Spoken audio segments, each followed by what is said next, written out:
All right, I have some updates. Big update. A few things. So first, I did mess with the procedural generation a bit more. I simplified it quite a lot. It's right now it's very basic. It's kind of similar to before. Oh that's not good. Oh well. Oh wait, am I just clipping through? Nope.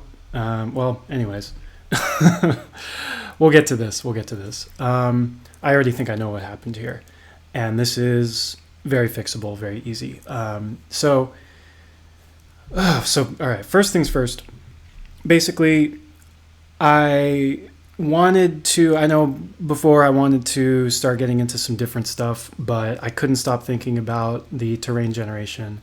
I think I'm going to be hung up on this for quite a bit longer because just when I think I can't optimize it anymore, I get hung up on it and I think about it. I went for a walk today and I was thinking about it and I realized that I absolutely can optimize it more. In fact, I can optimize it a lot more because I didn't even think about some of some of the wasted calculations that are happening here.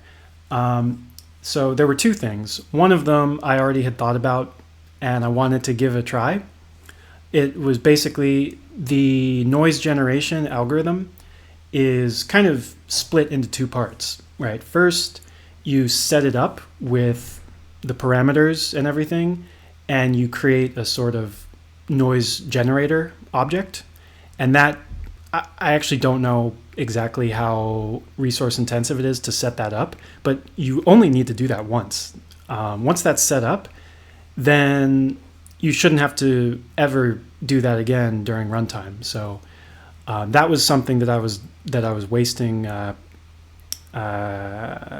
calculations on. I was setting that up for every chunk, which was obviously wasteful. So I gave it a try without that. Now I'm only setting it up once, and I turned up my camera speed to full speed, and I went, full speed in one direction, and it was noticeably better. The chunks were generating faster.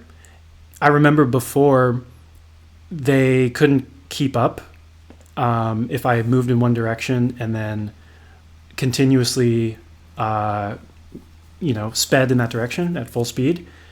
They would not be able to keep up, and I would have to stop and wait for the chunks one by one to start generating until they reach me. After I made that optimization, it seemed like they were keeping up, but this could also be due to the fact that I reduced the complexity of the noise generation. So it's hard. It's impossible to tell really what it was. But now, so the much bigger sort of breakthrough that I had while I was thinking about this during my walk is the fact that all of this is chunks, including all of the open space above and below. I mean, it seems obvious now, but for whatever reason, I just wasn't thinking about this. Every chunk is generating a scalar field, and that is the bottleneck, right? Because every chunk is 32 values by 32 by 32. It's 32 cubed. And actually, that's not even correct. It's 33 because there's an extra value in each of the three dimensions because it has to get all the edges. So 33, when I was on my walk, I actually pulled out my phone and checked the 33 cubed on my phone, and I saw that it's like 36,000 or just about 36,000, and that's per chunk. 36,000 calculations or noise generation calls. So that is a crazy amount to be doing for every chunk, especially for chunks that are open empty space or underground. So my first thought was, okay, why don't I just check the corners, just 8 corners per chunk, and if the values are all the same sign, then I can just skip the chunk, right? Because the positive sign means it's solid ground, and the negative means that it's empty space. But the obvious problem with this, which we immediately are encountering here, is that there are cases where all four corners have the same sign, and there's supposed to be some terrain in the middle. In this case, I'm still not entirely sure. I feel like this chunk should have had different signed corners. So there might be a little bit more to the story here. I will look into that, but I'm trying to increase my camera speed here. Yeah, okay. I think that's the fastest. I'm still just so curious. I haven't tried this yet. I want to see. Let's see how fast it goes now.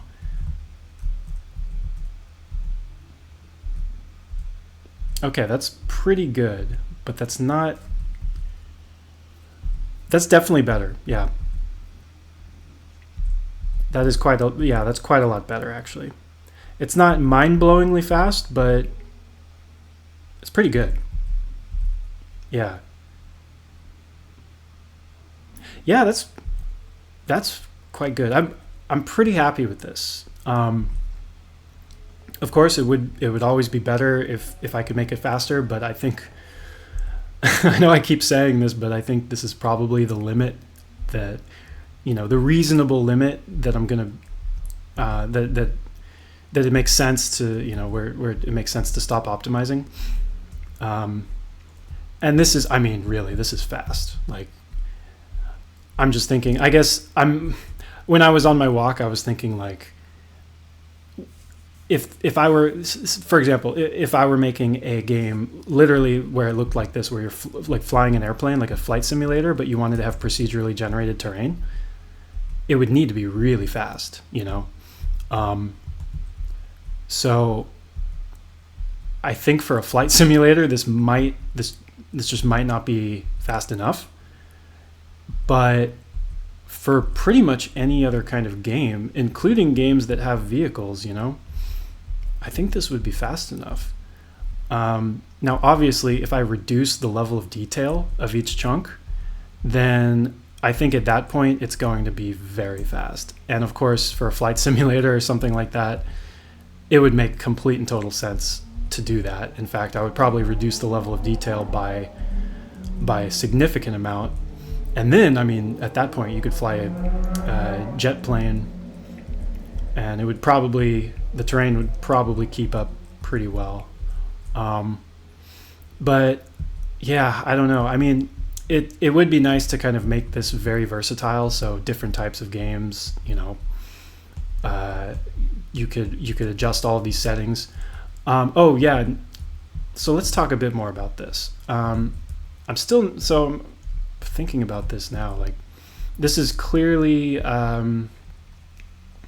I think this is clearly an error in my code that's causing this, that I'll have to look into. I think it's I think I might know. I already might know. I think the way I'm only checking the first corner, and then checking that every other corner matches the first corner's sign. So if one corner, am I doing it? I'll figure it out. It doesn't matter. But what's important to think about here is the like I mentioned, the obvious issue here is just checking the corners is not enough to know definitively if there is no terrain or if no mesh should be generated within that chunk, because of course even in open empty space, you could have some like floating terrain or something, which I don't know, depending on the game, right, you might not even want to have that. And then underground, if you have some kind of like air pocket that's fully contained within one chunk, that also would that also might not be such an issue, because if, let's say, you're like digging a tunnel while you're modifying the terrain, then you could just have every single chunk that you modify get fully regenerated, and then you would not have that problem. So I still think, though, there is a balance. It is a good idea to try to have some balance between terrain generation accuracy, which before this optimization, I had every chunk fully as accurate as possible, even all of these empty space chunks, which now we're skipping, which is great. But now, as you can see, we have inaccuracies. And like I said, I don't think these inaccuracies are caused by the logic that I was intending. I think there's a mistake somewhere. But it's still, just checking the four corners is simply not sufficient to know enough information about that chunk to reasonably say we need to skip generation on this chunk. So I think the obvious answer to this, or maybe one obvious answer, is to have some kind of balance or some kind of parameter that you can change so that maybe for each chunk, instead of only checking four corners initially, you can have some number of points within the chunk that you compare. And if all of those are the same sign, then you can more confidently skip that chunk and be more confident that you're not skipping anything important there. And that would still result in a massive optimization, just like we're seeing here. I mean, this is really good, being able to generate terrain this quickly is very good. Obviously, I think with caching, I think that's the only way we're going to see chunks pop in faster than this. Like if I turned around and went back, and if I had this all caching or loading from a cache, then they would pop in much faster. But the obvious issue with that is they need to be preloaded. And I mean, there are some creative ways you could do that, but for the most part, I think it's better to try to just make the actual generation really, really optimized and really fast. There are some other bottlenecks as well. Even if I keep this or fix this issue, there's also the bottleneck that I noticed in the last video when I had the really crazy 3D terrain with the tunnels and everything. That involved many more meshes being rendered, and I noticed that the frame rate was actually being affected negatively. So that's another thing to consider. I'm sure lowering the level of detail in that case would help a lot with that. It would help significantly, but it is something I've been thinking about as well. Something that just kind of bothers me a little bit, knowing that there is a limitation there.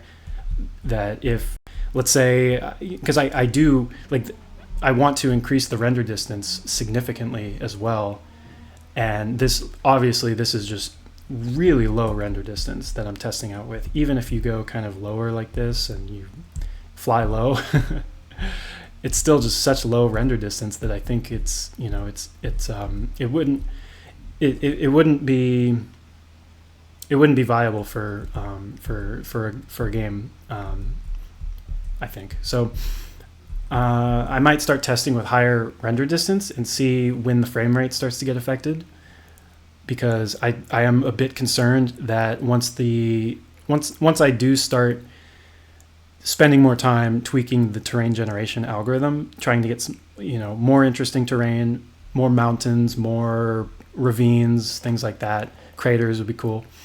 I am concerned at the moment that big mountains and things are going to negatively affect the frame rate, and that would be disappointing. It would be a shame to have to lower the level of detail. I know this is pretty high, but I don't really want to lower it. So yeah, I think but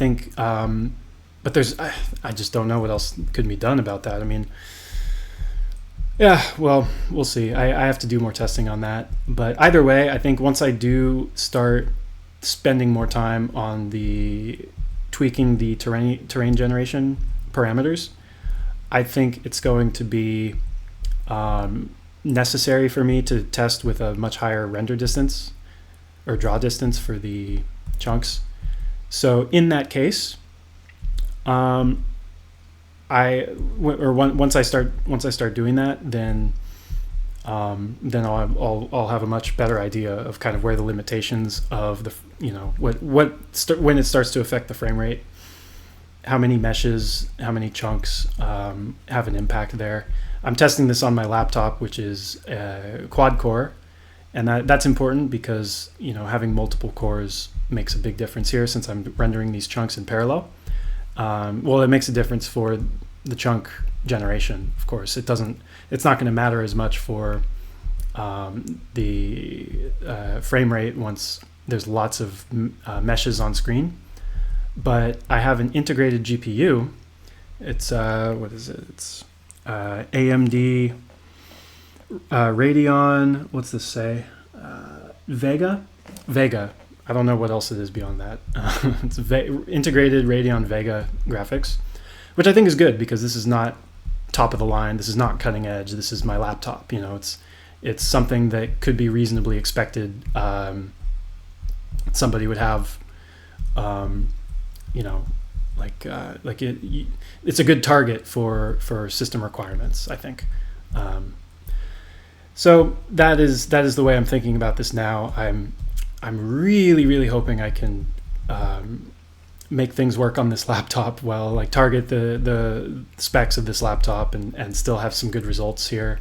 I'm very happy. Like, this is pretty fast. I'm very happy with the generation now. I think I can, once I fix this issue, I can kind of stop focusing on optimizing the generation and start to focus more on runtime performance with many meshes on screen and start to kind of get a good idea of where the limitations are there. So I will do that. I'm gonna fix this issue real quick, and maybe I'll quickly post another video once I have this fixed.